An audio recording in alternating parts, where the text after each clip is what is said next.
الشيطان الرجيم بسم الله الرحمن الرحيم وصلى الله على محمد وعلى آله الطيبين الطاهرين الذين أذهب الله عنهم الرجس وطهرهم تطهيرا اللهم صل على محمد وآل محمد ولعنة الدائمة الباقية على أعدائهم ومنكر فضائلهم وغاصب حقوقهم أجمعين من يوم عداوتهم إلى قيام يوم الدين أما بعد يا عباد الله أوصيكم ونفسي بتقوى الله فإن التقوى خير الزاد وبها المعاد وتنفع يوم لا ينفع فيه مال ولا بنون إلا من أتى الله بقلب سليم وصلى الله على محمد وعلى آله الطيبين الطاهرين اللهم صل على محمد وآل محمد وعجل فرجهم আমার প্রিয় দর্শক ও শ্রোতাবৃন্দ আসসালামু আলাইকুম ওয়া রাহমাতুল্লাহি ওয়া বারাকাতুহু। আপনাদের সকলকে আন্তরিক সালাম ও শুভেচ্ছা জানিয়ে আজকের অনুষ্ঠান ইসলাম ইন বাংলায় আপনাদেরকে স্বাগতম জানাই। আশা করি আপনারা যে যেখানে আছেন ভালো আছেন, কুশল ও মঙ্গলে আছেন, সুখে থাকুন, শান্তিতে থাকুন, সমস্ত প্রকারের দুঃখ কষ্ট থেকে মুক্তিতে থাকুন। আল্লাহ রব্বুল আলামিনের কাছে এই কামনা করি। যারা অসুস্থ আল্লাহ তাদেরকে সুস্থতা দান করুন, যারা ঋণে ভুগছে আল্লাহ তাদেরকে ঋণ মুক্তি করুন। ওইরূপ যাদের জীবনে কোনো প্রকারের অভাব বা অশান্তি আছে আল্লাহ রব্বুল আলামিন তাদের সকলের জীবনে সুখ শান্তি দান করুন ও সকলের মনোকামনা আশাকে পূরণ করুন। আমিন ইয়া রাব্বাল আলামিন। এই দোয়ার সঙ্গে আজকের পর্ব শুরু করতে চলেছি। আজও আমি বিনা কোনো ভূমিকায় সরাসরি আপনাদের পাঠানো পেন্ডিং প্রশ্নের উত্তর দিতে চাই। তাই আসুন দেখি কোথা থেকে কে কি প্রশ্ন করছেন বা কে কি জানতে চাচ্ছেন। আসসালামু আলাইকুম সাবির রেজা ভাইজান, আশা করি আপনি আপনার পরিবারের সকলকে নিয়ে ভালো আছেন, সুস্থ আছেন। ভাইজান, আমি বাংলাদেশ থেকে লতা বলছি।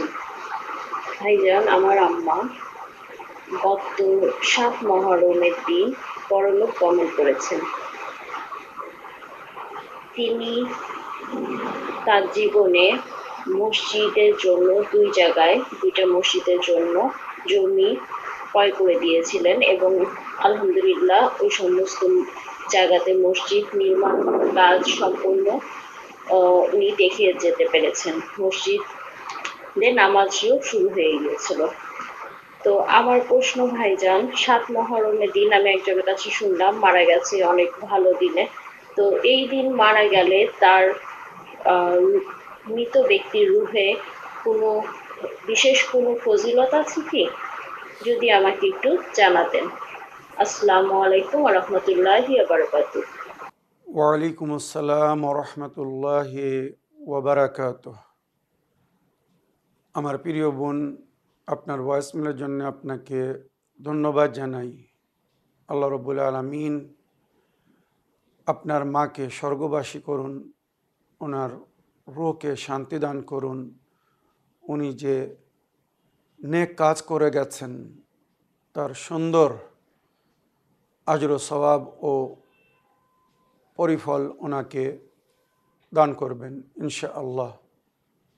বিশেষ করে আপনি যে কথাটি উল্লেখ করলেন উনি 2টি মসজিদ বানিয়ে গেছেন, মনে রাখবেন যেটা নবীর হাদিসের মধ্যে বা আহলে বায়তের থেকে বর্ণিত রওয়ায়াতের মধ্যে উল্লেখ হয়েছে, কেউ যদি কোনো মসজিদ তৈরি করে দেয় আর ওই মসজিদে সঠিক পদ্ধতিতে কোরআন ও নবীর সুন্নাত অনুযায়ী সালাত কায়েম করা হয়, অর্থাৎ নামাজ পড়া হয় জামাতের সহিত বা ফরাদা, তো ওই ব্যক্তি যে মসজিদের জন্যে জায়গা দিয়েছে বা মসজিদ নির্মাণ করে গেছে, জান্নাতে নাকি অতটি জায়গা তার জন্যে ফিক্স হয়ে যাবে, সে জান্নাতে অতটা জায়গা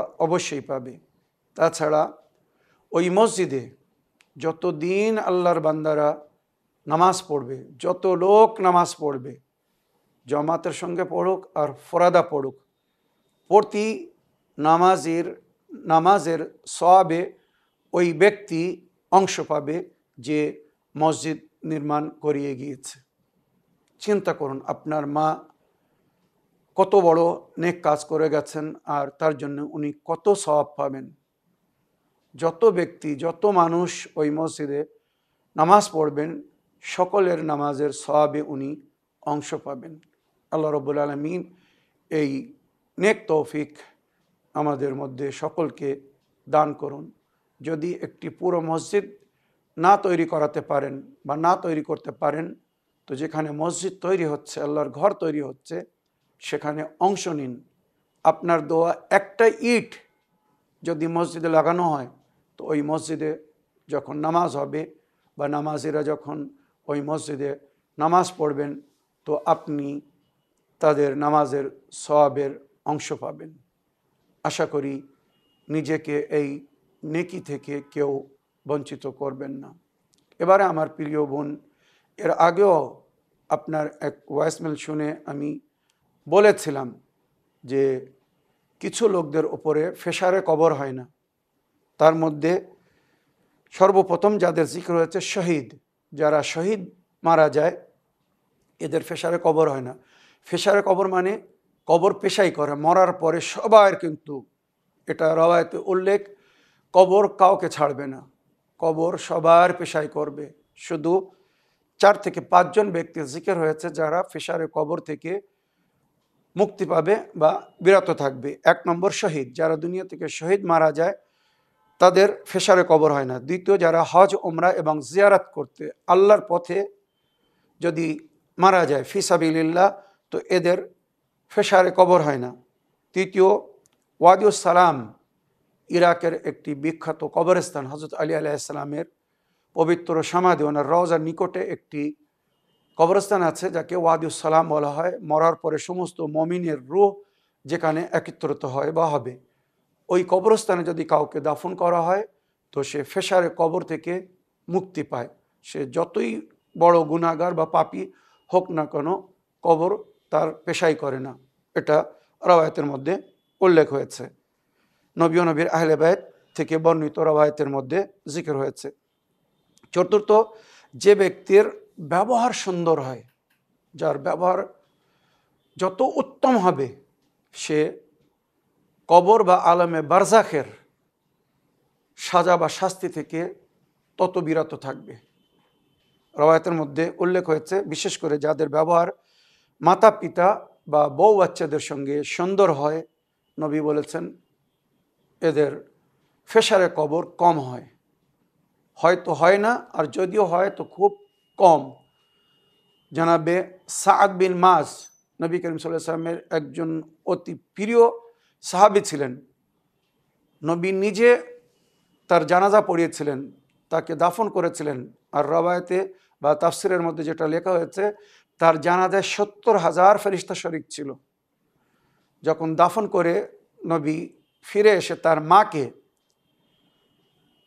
তাজিয়াত দিচ্ছিলেন, সহানুভূতি জানাচ্ছিলেন, তখন তার মা বলল, আমার ছেলে সাদ বিন মাসকে জান্নাত মোবারক হোক। আল্লাহর নবী যাকে দাফন করেছে, নিজে হাতে জানাজা পড়িয়েছে, নিজে কবরে নামিয়েছে, ইনশাআল্লাহ সে স্বর্গে পৌঁছে গেছে।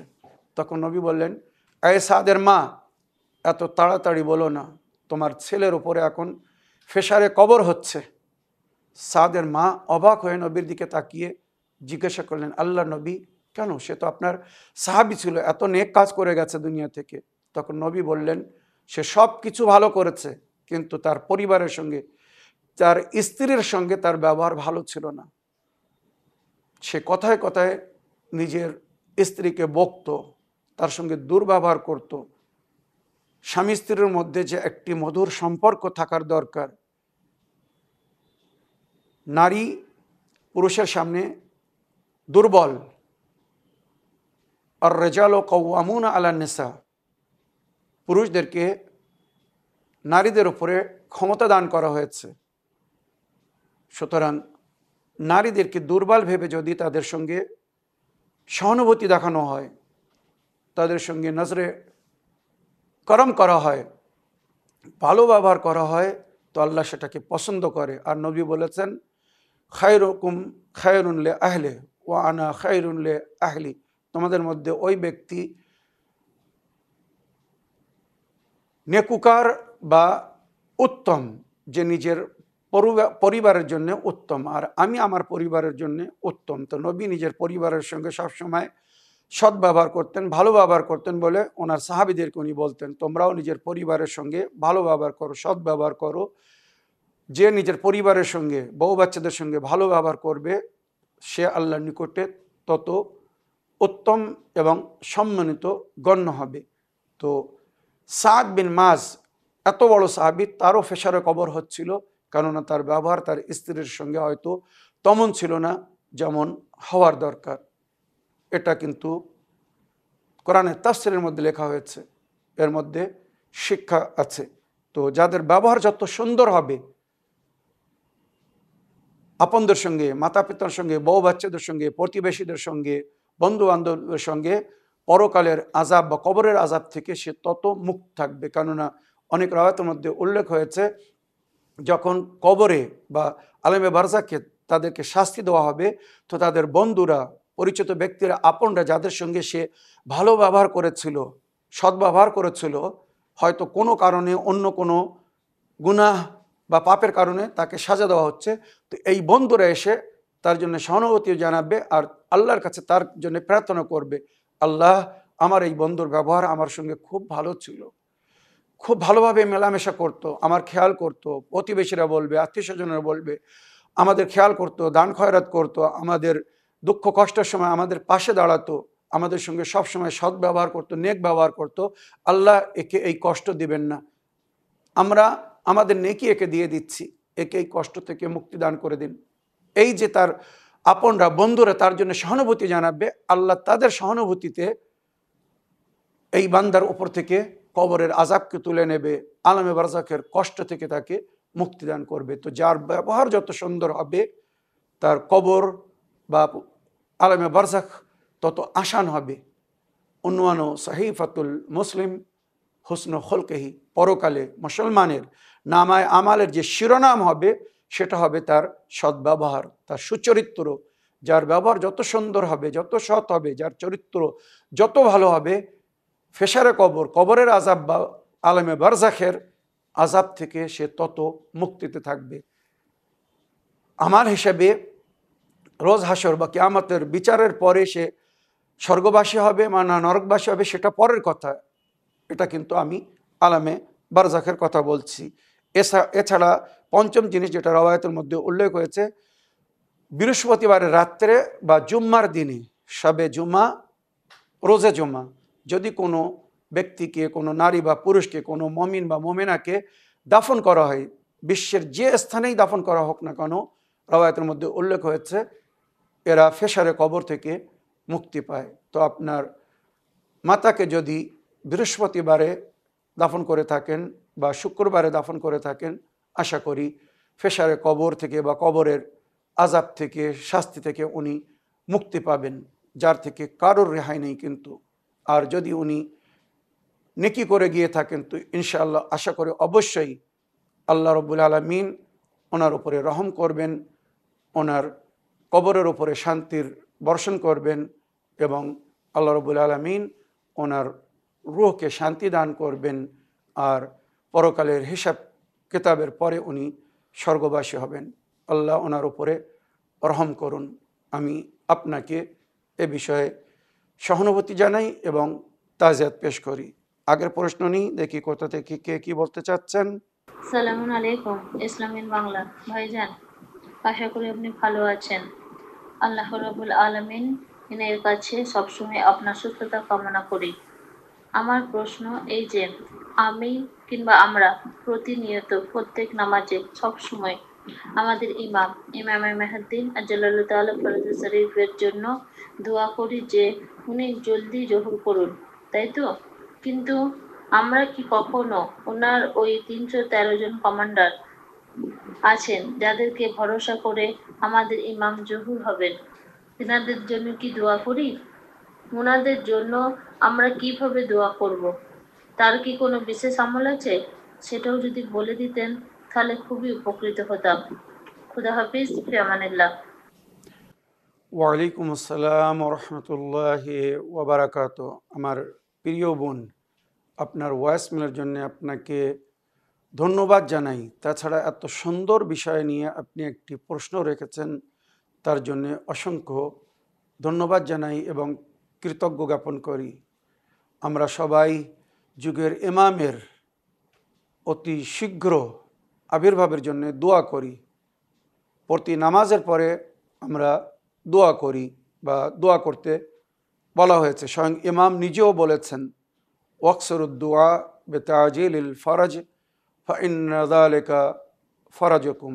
আমার জোহরের জন্যে তোমরা বেশি থেকে বেশি দোয়া করো, কেননা আমার জোহরের পরে তোমাদের সমস্ত সমস্যার সমাধান হয়ে যাবে। তো তোমরা যদি নিজের সমস্যার সমাধান চাও, দুঃখ কষ্ট বালা ও মুসিবত থেকে যদি নেজাত চাও, সুখ শান্তির জীবন চাও, তো আল্লাহর কাছে আমার জোহরের জন্য দোয়া করো।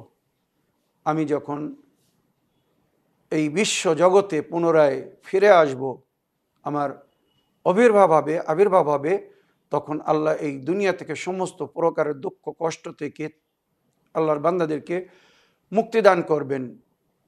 সমস্ত রোগীরা আরোগ্য হয়ে যাবে এবং জমিন নিজের খাজানা বাহির করে দেবে। আসমান থেকে আল্লাহর রহমতের বর্ষণ হবে। সেই সময় বিশ্বে কেউ কোনো কষ্টে থাকবে না, সবাই শান্তির সঙ্গে জীবনযাপন করবে। তো আমাদেরকে ওনার জহুরের জন্যে দোয়া করতে বলা হয়েছে। আর ওনার জহুর যখন হবে, তো উনি যাদেরকে সঙ্গে নিয়ে অন্যায়ের বিরুদ্ধে পাপের বিরুদ্ধে লড়াই করবেন, তো আমরা ওনার সাথী হওয়ার জন্যও সবসময় আল্লাহর কাছে দোয়া করি আর বলি, হে পরওয়ারদিগার, যুগের ইমামের জলদি জহুর করুন।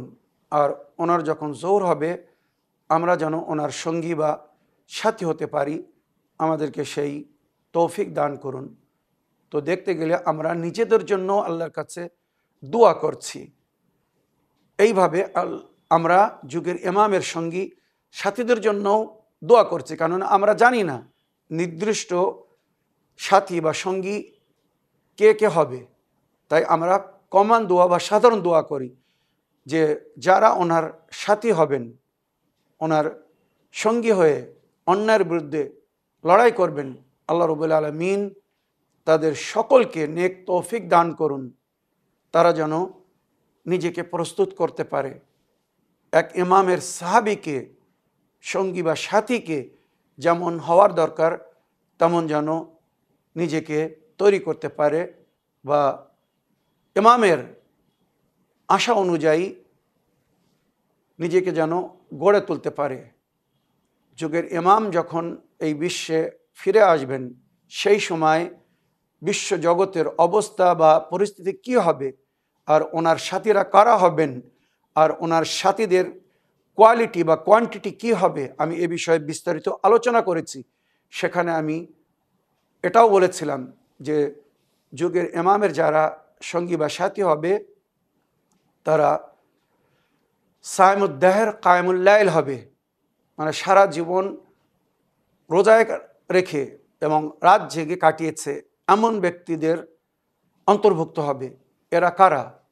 যারা কমসে কম বছরে 40টি রোজা রাখবে, 30টি রমজানের রোজা, 6টি রমজানের নফল রোজা, আর 4টি বিশেষ বড়দিনের যে রোজা, নবী করিম সাল্লাল্লাহু আলাইহি সাল্লামের জন্মদিনের রোজা, যেদিন উনি মাবুস বা রেসালাত হয়েছিলেন সেই দিনের রোজা, ইয়মদাহুল আরজ 25 জিকাদা জমিন, যেদিন প্রথমবার পবিত্র কাবা ঘরের নিচের জমিন আল্লাহ তৈরি করেছিলেন, ওই দিনের রোজা, আর 18ই জিলহিজ্জা ঈদে গাদিরের রোজা। এই 4টে রোজা, রমজানের 6টি নফল রোজা আর রমজানের 30টি রোজা, এই 40টি রোজা যদি কেউ রাখে তো সে সায়মুদ্দাহের মানে সারা জীবন রোজা রেখে কাটিয়েছে সেই রূপে গণ্য হবে। আর ওই রূপ যারা সালাতুল লাইল নামাজে সব পড়বে, সারাদিনের ফরজ বা নফল নামাজের সঙ্গে তাহাজ্জুদ নামাজ পড়বে, তো ওই ব্যক্তির সম্পর্কে বলা হয়েছে এই কায়েমুল লাইল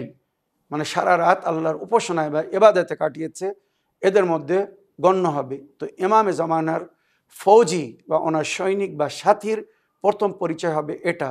আর তারা নাকি বর্তমান যুগে যারা জীবনযাপন করছে 40টি পুরুষের শক্তি একজন সৈনিকের হবে।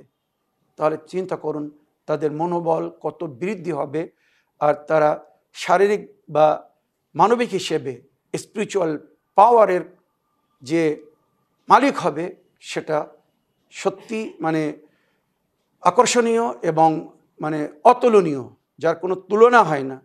তো আমার প্রিয় বোন, আমরা যখনই ইমামের জন্য দোয়া করব তো আশা করি ওনার ওই সমস্ত সঙ্গী বা সাথীদের জন্য দোয়া করব। প্রথম তো আমরা দোয়া করব আমরাও যেন ওনার সাথী হতে পারি, নারী বা পুরুষ সবাই ওনার সাথী হবে, যেটা রওয়ায়াতের মধ্যে উল্লেখ হয়েছে 313 জন ওনার যে বিশেষ সাথীরা হবেন।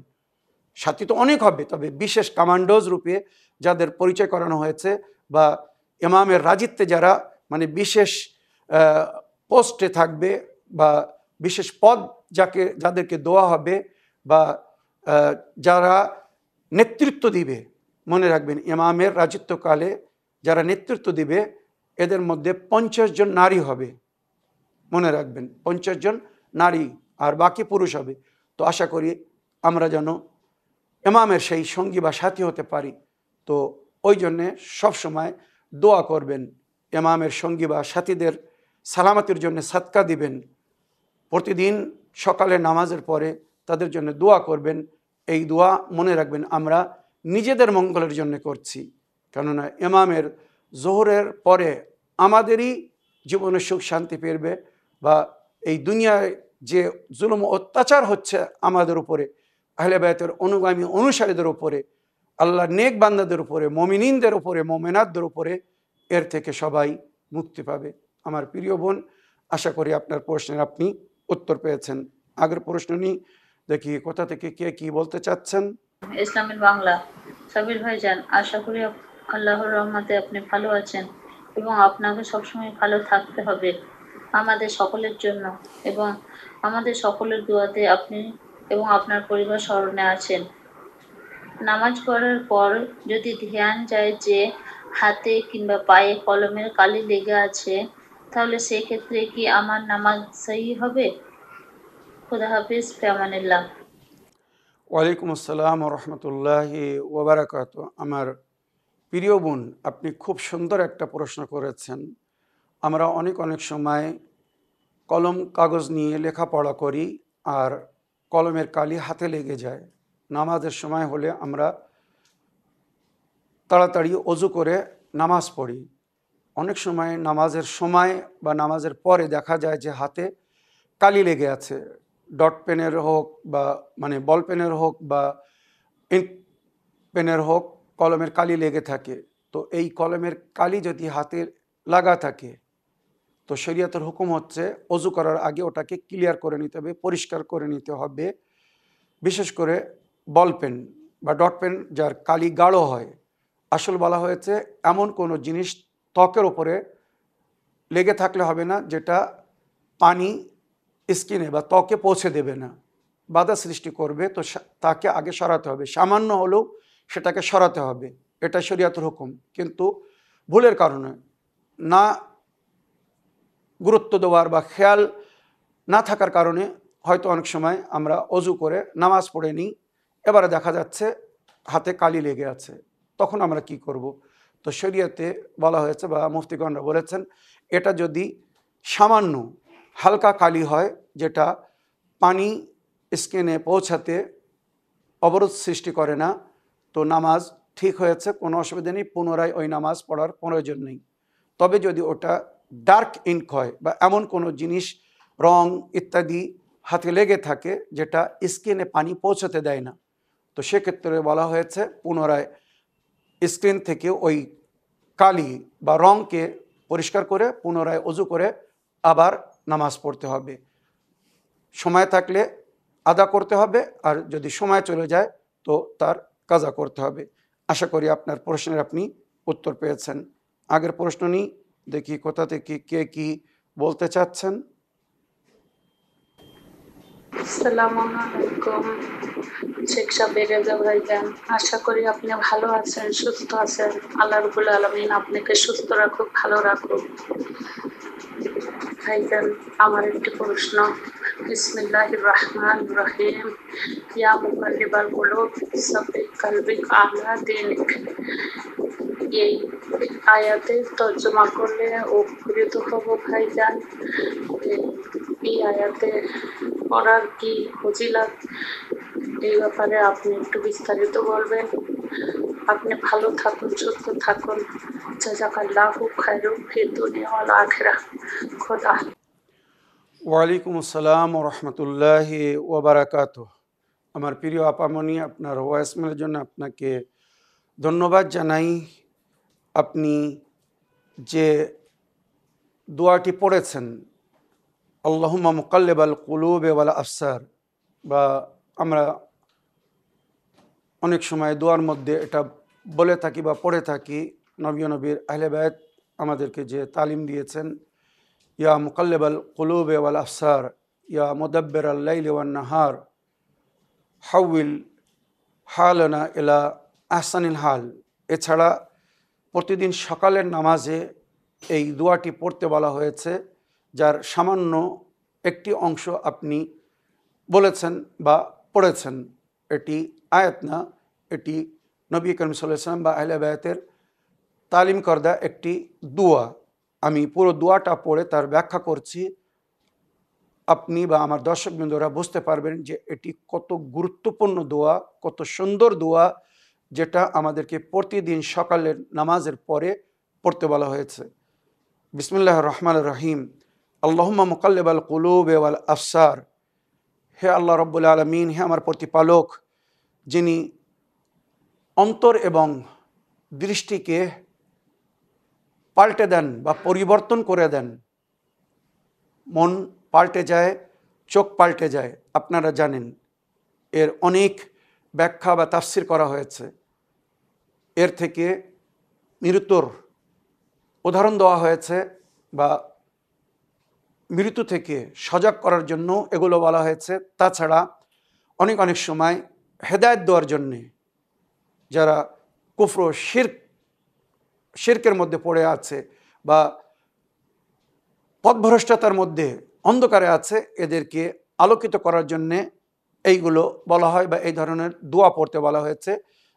যারা সঠিক দৃষ্টিপাত পায়, আল্লাহ তাদের যেন হেদায়েত করে, তাদের চোখের সামনে থেকে যেন অন্ধকার চলে যায়, আর তারা যেন হেদায়েত পায়। ওইরূপ তাদের কলব, যে দিল অন্ধকারে হয়ে পড়ে আছে, তারা অন্ধকারের মধ্যে আছে, সেই অন্ধকার থেকে তারা যেন মুক্তি পায়, আর তারা যেন সঠিক জিনিস জানতে পারে, মানতে পারে, আমাল করতে পারে, এইগুলো বলা হয়েছে। তো আল্লাহুম্মা মুকাল্লিবাল কুলুবে ওয়াল আবসার, হে আমার প্রতিপালক, যিনি অন্তরকে পরিবর্তন করেন, দৃষ্টিকে বদলে দেন। সাব্বিত কালবি আলা দীনিক, আমার অন্তরকে, আমার দিলকে নিজের দিনের ওপরে মজবুত করে দিন, সাবিত করে দিন। ওয়ালা তুদিক কালবি বাদা ইজ হাদাইতানি, আর আমার মনকে, আমার অন্তর বা আমার কালবকে অন্ধকারে ফেলে দেবেন না পুনরায় হেদায়েত পাওয়ার পরে। ওয়াহাবলি মিল্লাদুনকা রাহমাতান, আপনার তরফ থেকে আমার উপরে রহমতের বর্ষণ করুন। ইন্নাকা আনতাল ওয়াহাব, আপনি তো সমস্ত জিনিস আতা করেন, দান করেন। ও আজিরনি মিনান নারে বিরহমাতিক, আর আপনার রহম করমের মাধ্যমে আমাকে জাহান্নামের আগুন থেকে মুক্তি দান করুন। আজিরনি মিনান নারে বিরহমাতিক আল্লাহুম্মা উমদুদলি ফি উমরি, আল্লাহ আমার জীবনকে বৃদ্ধি করে দিন, আমার বয়সকে বাড়িয়ে দিন। ওয়া আউসি আলাইয়া ফি রিজকি, আর আমার রুজিতে উসআত দিন, বৃদ্ধি করে দিন, আমার রুজিতে বরকত দান করুন। ওয়ানশুর আলাইয়া রহমাতাক, আর আমার উপরে আপনার রহমতকে বর্ষণ করুন, নাশর করুন। আমার মঙ্গল, আমার খের বা ভালো যেন পরিচিত হয় বা পরিচয় পায়। ওয়া ইন কুনতু ইনদাকা ফি উম্মিল কিতাবি শাকিয়ান ফাজআলনি সাঈদান। আপনার নিকটে আসল কিতাবে যদি আমি খোদা না করুক শাকি, নিকৃষ্ট, বদবখত, বদনসিব হয়ে থাকি, ফাজআলনি সাঈদান, তো আমার কিসমতকে পরিবর্তন করে দিন, আমার কপাল বা আমার নসিব বা আমার ভাগ্যকে চেঞ্জ করে আমাকে নেকবখত করে দিন, সৌভাগ্যবান করে দিন। এইভাবে কত সুন্দর আমরা দোয়া করি বা আমাদেরকে দোয়া করতে বলা হয়েছে। ফাইন্নাকা তামহু মা তাশা, যেটা কোরআনের আয়াতের মধ্যে উল্লেখ হয়েছে। আপনি যেটা ইচ্ছা চান মুছে দেন, ওয়া তুসবিতু, আর যেটা ইচ্ছা চান সাবিত করে দেন, পার্মানেন্ট করে দেন, সাব্যস্ত করে দেন। তো আমার অন্তর থেকে অন্যায়, ভুল, পাপ, বদি, জঘন্যতা বা যেটাকে আপনি পছন্দ করেন না সেটাকে মুছে দিন, আর হেদায়েত দান করুন, নেকিকে সাব্যস্ত করে দিন। ওয়া ইনদাকা উম্মুল কিতাব, আসল কিতাব মানে আমরা যেটাকে বলি লহে মাহফুজ, যেখানে আমাদের নসিব লেখা হয়, আমাদের তাকদির বা ভাগ্যলিপি হয়, সেটা আল্লাহর হাতে। তো তাই আমরা আল্লাহকে বলছি উম্মুল কিতাব যখন আপনার হাতে, তো আমাদের নসিবকে পরিবর্তন করে দিন, খারাপ থেকে ভালো করে দিন, অমঙ্গল থেকে মঙ্গল করে দিন, পথ ভ্রষ্টতা থেকে হেদায়েত দান করুন, আর আমরা যেন সঠিক পথের পথিক হয়ে চলতে পারি। আমার অন্তরকে, আমার কলবকে, আমার দিলকে ইমানে পরিপূর্ণ করে হেদায়েতের ওপরে আমাল করার তৌফিক দান করুন। এইভাবে আল্লাহ আমাদেরকে দোয়া করতে বলেছেন নিজের নবী বা আহলে বায়তের মাধ্যমে, যে তালিম আমাদেরকে দেওয়া হয়েছে। আমার প্রিয় আপামনি, আশা করি আপনার প্রশ্নে আপনি উত্তর পেয়েছেন। আগের প্রশ্ন নিই, দেখি কোথা থেকে কে কি বলতে চাচ্ছেন। আসসালামু আলাইকুম ওয়া রাহমাতুল্লাহি ওয়া বারাকাতুহু। হুজুর, আমি মুর্শিদাবাদ থেকে আলিয়া বলছি। আশা করি আল্লাহর রহমতে ভালো আছেন, ভালো থাকুন, সুস্থ থাকুন।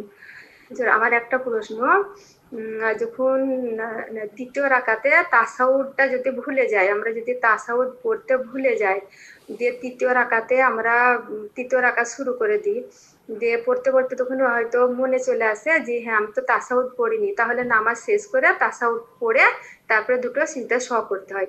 কিন্তু যদি সন্দেহ হয় যে আমি তাসাউদ পড়েছি কি পড়িনি, তাহলে তখন কি করবে যদি সন্দেহ হয়? তা আমি কি করি, যখন আমার সন্দেহ হয় যে আমি তাসাউদ পড়লাম না পড়িনি, তখন আমি কি করি, নামাজ শেষ করে দুটো সিজদা সহ করে নিই, তাসাউদটা পড়ি না। আর যদি তাসাউদ পড়তে ভুলে যায় তখন তাসাউদ পড়ি দিয়ে দুটো সিজদা সহ করি। আর এই সন্দেহ হলে আমি ওই খালি সিজদায় সহ করে নিই। তা এইটা কি ঠিক করি হুজুর? একটু এটা নিয়ে একটু ভালো করে একটু বুঝিয়ে বলবেন হুজুর। আপনি ভালো থাকবেন, সুস্থ থাকবেন। খুদা হাফিজ, ফি আমানিল্লাহ। ওয়ালাইকুম আসসালাম রহমতুল্লাহি ওয়াবারাকাত। আমার প্রিয় বোন, ভয়েসমেল করে এত সুন্দর প্রশ্ন রাখার জন্য ধন্যবাদ জানাই। এর আগেও শাক্কিয়াতে নামাজ মানে নামাজের মধ্যে যদি কোথাও সন্দেহ হয়, তো আমাদের করণীয় কি বা আমাদের কর্তব্য বা দায়িত্ব কি, এ বিষয়ে আলোচনা করেছি। হয়তো আপনি জানি না শুনেছিলেন কি না, তবুও যখন প্রশ্ন করেছেন তো আরও একবার ক্লিয়ারলি পরিষ্কার করে এটা বলতে চাই। আমার প্রিয় বোন, যেমন আপনি বললেন আপনি নামাজ পড়ছিলেন, মনে করুন মাগরিবের নামাজ কি এশা নামাজ, এবারে তৃতীয় রেকাতের জন্য আপনি দাঁড়িয়েছেন, এবারে সন্দেহ হচ্ছে যে আপনি তাশাহুদ পড়েছেন কিনা, দ্বিতীয় রেকাতে যে তাশাহুদটি পড়তে হয় আপনি সেটা পড়েছেন কিনা সন্দেহ হচ্ছে। তো শরীয়তের হুকুম, সঙ্গে সঙ্গে বসে পড়ুন, তাশাহুদ পড়ুন, তারপরে পুনরায় আবার দাঁড়িয়ে তৃতীয় রেকাত পড়ুন, চতুর্থ রেকাত পড়ুন। নামাজের শেষে এবারে যদি মনে পড়ে না যে আমি যে তাশাহুদ পড়েছিলাম, তাহলে একটা তাশাহুদ এক্সট্রা হয়ে গেছে। আর যদি মনে পড়ে না সত্যি আমি তাশাহুদ পড়িনি, তার মানে একটি ক্যাম বেশি হয়ে গেছে, মানে ওই যে তৃতীয় রেকাতের জন্যে উঠেছিলেন তো একটি ক্যাম এক্সট্রা হয়ে গেছে, তো এর জন্য আপনাকে সেজদায় সৌ করতে হবে। মনে রাখবেন যে একটি ক্যাম বৃদ্ধি হওয়ার জন্যে, বেশি হওয়ার জন্যে দুটি সেজদায় সহু করিতেছি কুরবাতান ইলাল্লাহ। এটা হচ্ছে শরীয়তের হুকুম। এবার যদি বাস্তবে তৃতীয় রেখাতে যখন আপনি দাঁড়িয়েছেন আর আপনার 100% শিওর মনে পড়েছে যে আপনি দ্বিতীয় রেখাতে যে তাশাহুদটা পড়া দরকার ছিল আপনি সেটা পড়েননি, এক্ষেত্রে শরীয়ত বলছে সঙ্গে সঙ্গে আপনি বসে পড়ুন, বসে পড়ে তাশাহুদ পড়ুন। তাশাহুদ পড়ার পরে আবার উঠে দাঁড়িয়ে তৃতীয় রেখাত এবং চতুর্থ রেখাত পুরো করুন। নামাজের শেষে এই যে একটি কিয়াম বেশি হয়েছে এর জন্য দুটি সেজদায় সহু করতে হবে যেভাবে বললাম। এবারে যেমন আপনি বললেন শুধু সন্দেহ হচ্ছে, মনে পড়ছে না, আপনি খুব চেষ্টা করছেন, মনে পড়ছে না, এমনকি তৃতীয় রেখাতের আপনি রুকুতে চলে গেছেন, তাসবিহাতে আরবা পড়ে বা সূরা আলহাম যে কোনো একটা পড়তে বলা হয়েছে তৃতীয় রেখাতে, তবে উত্তম হচ্ছে তাসবিহাতে আরবা পড়া। তো 3 বার সুবহানাল্লাহ আলহামদুলিল্লাহ ওয়ালা ইলাহা ইল্লাল্লাহ আল্লাহু আকবার বলার পরে আপনি রুকুতে চলে গেছেন, এখনও আপনার মনে পড়ছে না যে আপনি তাশাহুদ পড়েছিলেন কি না দ্বিতীয় রেখাতে, তৃতীয় রেখাতের রুকুতে চলে গেছেন। তো ওই ক্ষেত্রে বলা হয়েছে আপনি নামাজকে কন্টিনিউ রাখুন, জারি রাখুন, নামাজ শেষ করুন।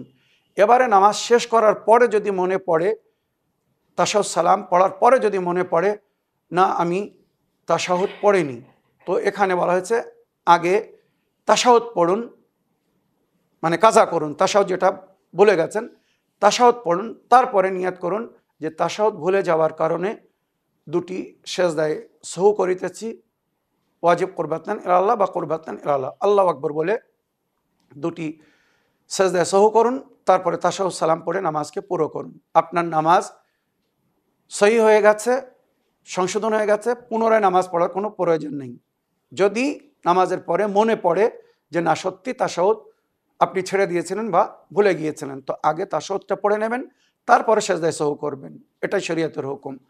আর যদি শুধু সন্দেহ থেকে থাকে যে আপনি তাশাহুদ পড়েছিলেন কি না, আর শেষ পর্যন্ত আপনি মনে করতে পারলেন না, নামাজও শেষ হয়ে গেল, আপনি মনে করতে পারলেন না যে আপনি তাশাহুদ পড়েছিলেন কি না, তো শরীয়ত বলছে আপনি আপনার নামাজকে পুরো করুন, শুধু সন্দেহের জন্যে আপনাকে সেজদায় সহু করতে হবে না বা নামাজের শেষে তাশাহুদ পড়তে হবে না। তবে এখানে মোস্তাহাব বলা হয়েছে বা মনশান্তির জন্যে, লিয়াতমাইন্না কালবি, যাতে মন শান্তি পায় বা অন্তর শান্তি পায় যে হ্যাঁ আমার নামাজ সম্পূর্ণ হয়েছে বা আমার নামাজ পরিপূর্ণ হয়েছে, তাই আপনি যদি দুটো সেজদায় সহু করতে চান এই নিয়াত করে যে হয়তো আমি তাশাহুদ ভুলে গিয়েছি, করতে পারেন, তবে এটা ওয়াজিব না, মনে রাখবেন। কেননা যদি তাশাহুদ ভুলে গিয়ে থাকেন তাহলে তাশাহুদ পড়তে বলা হয়েছে আর সেজদায় সহু করতে বলা হয়েছে, আর যদি তাশাহুদ না ভুলে যান বা না ভুলে থাকেন শুধু সন্দেহের জন্যে, মনে রাখবেন আমাদেরকে সেজদায় সহু করার হুকুম দেওয়া হয়নি, তবে যদি কেউ করতে চায় করতে পারে, কোনো অসুবিধা নেই। আশা করি আপনার প্রশ্নের আপনি পরিপূর্ণ উত্তর পেয়েছেন। আগের প্রশ্ন নিই, দেখি কোথা থেকে কে কি বলতে চাচ্ছেন। সালামান আলাইকুম, ইসলামিন বাংলা। ভাইজান, আমি আফরোজা বলছি। আমার পরিবারে মা, আব্বা, দাদা, ভাবি এই 4 জনের মধ্যে যদি ভাবির সাথে 3 জনে অন্যায় করে এবং ভাবি যদি সৎপথে থাকে এবং আমি যদি ভাবিকে সাপোর্ট করি, তাহলে কি আমি অন্যায় করছি? কেননা আমাদের ইসলাম আমাদেরকে মজলুমের সাথ দিতে বলেছেন। আবার সেই ইসলামী মা বাপের উপরে উঁচু আওয়াজে কথা বলতে বারণ করেছেন। আমি জানি আমার মা আব্বা অন্যায় করছে, এক্ষেত্রে আমার কি করণীয়? খুদা হাফিজ, ফি আমানিল্লাহ। ওয়ালাইকুম আসসালাম রহমতুল্লাহি ওয়াবারাকাত। আমার প্রিয় বোন, সুন্দর প্রশ্ন করার জন্যে আপনাকে ধন্যবাদ জানাই। শরিয়াতে যেখানে মাতা পিতার সম্মান করতে বলা হয়েছে, তাদের হুকুম মেনে চলতে বলা হয়েছে, আল্লাহর পরে যাদের সঙ্গে নেকি করার হুকুম দেওয়া হয়েছে ওনারা হচ্ছেন মাতা পিতা। ওয়াকাদা রাব্বুকা আল্লা তা'বুদু ইল্লা ইয়াহ ওয়া বিল ওয়ালিদাইনি ইহসানা, এটা তোমার প্রতিপালকের চূড়ান্ত সিদ্ধান্ত যে তার ছাড়া অন্য কারোর উপাসনা করো না, ইবাদত করো না। আর তারপরে যদি তোমরা নেকি করতে চাও তো নিজের মাতা পিতার সঙ্গে নেকি করো। এত গুরুত্বপূর্ণ আদেশ বা হুকুম দেওয়া হয়েছে আল্লাহর তরফ থেকে। তবে মনে রাখবেন যে আল্লাহ মাতা পিতার হুকুম মেনে চলার, তাদের সামনে নম্রতা বা ভদ্রতার পরিচয় দিতে বলা হয়েছে, সদ্ব্যবহার করতে বলা হয়েছে, তাদের সমস্ত হুকুমকে মেনে আদেশকে ফলো করতে বলা হয়েছে। ওখানে বলা হয়েছে যদি মাতা পিতা খোদা না করুক ইসলামিক সংবিধান বা আল্লাহর হুকুম বিরুদ্ধে কোনো হুকুম দেন, তো সেক্ষেত্রে মাতা পিতার অনুসরণ করা বা ওনাদের হুকুম মানা জায়েজ না বা ফরজ না। মনে করুন আল্লাহ বলছেন নামাজ পড়ো, আর মাতা পিতা বলছেন না নামাজ পড়ার দরকার নেই, কাজ করো। এখানে মাতা পিতার হুকুম মানা যাবে না। আল্লাহ বলছেন রোজা রাখো, সাবালক হয়ে গেছে, রোজা রাখার বয়স হয়ে গেছে, আল্লাহ বলছেন রোজা রাখো, মাতা পিতা বলছেন না রোজা রাখলে কষ্ট হবে, তোমার পড়াশোনার ক্ষতি হবে, তুমি রোজা রেখো না। এখানে আল্লাহর হুকুম মানতে হবে, মাতা পিতার হুকুম মানা যাবে না। এইভাবে সমস্ত বিষয় আল্লাহর হুকুমের বিরুদ্ধে যদি মাতা পিতা আমাদেরকে কোনো হুকুম দেন তো আমরা সেটাকে মানতে পারি না বা মানতে হবে না। মনে রাখবেন আল্লাহর চেয়ে তো বড় কেউ না। যে আল্লাহ মাতা পিতার হুকুমকে মানার আদেশ দিয়েছেন, হুকুম দিয়েছেন, সেই আল্লাহ বলেছেন যদি আমার হুকুমের বিরুদ্ধে মাতা পিতা কিছু বলে সেটাকে গ্রহণ করো না, মেনো না। কোরআন আমাদেরকে বলছে তাওয়ানু আলাল বিররি ওয়াত তাকওয়া ওয়ালা তাওয়ানু আলাল ইসমে ওয়াল উদওয়ান, নেকিতে আল্লাহর ভয় করে চলার পথে এক অপরের সহযোগিতা করো। ওয়ালা তাআওয়ানু আলাল ইসমে ওয়াল উদওয়ান, গুনাহ বা পাপে বা জুলুম ও অত্যাচারে কেউ কারোর সাথ দিও না। তো আমার প্রিয় বোন, যেমন আপনি বললেন আপনার মাতা পিতা যদি আপনার ভাবির সঙ্গে দুরাচার, দুর্ব্যবহার বা অত্যাচার করে তো এটা জুলুম, অন্যায়। সুতরাং কোরআন বলছে এ বিষয়ে আপনি মাতা পিতার সাথ দিতে পারবেন না। হ্যাঁ, ভদ্র ভাষায়, নম্র ভাষায়, খুব মিষ্টি ভাষায় তাদেরকে বলে বোঝাতে পারেন। যদি তারা না মানেন তো আপনি ন্যায়ের সাথ দিবেন, সত্যর সাথ দিবেন, হকের সাথ দিবেন, বাতিলকে সমর্থন করবেন না। তাই যেই হোক না কেন, আশা করি আপনার প্রশ্নে আপনি উত্তর পেয়েছেন। আজ আমার এপিসোডের সময়ও শেষ হয়ে গিয়েছে। এই বলে আমার আজকের বক্তব্য এখানে শেষ করলাম। ওয়া আখিরু দাওয়ানা আলহামদুলিল্লাহি রাব্বিল আলামিন। ওয়াসসালামু আলাইকুম ওয়া রাহমাতুল্লাহি ওয়া বারাকাতুহু।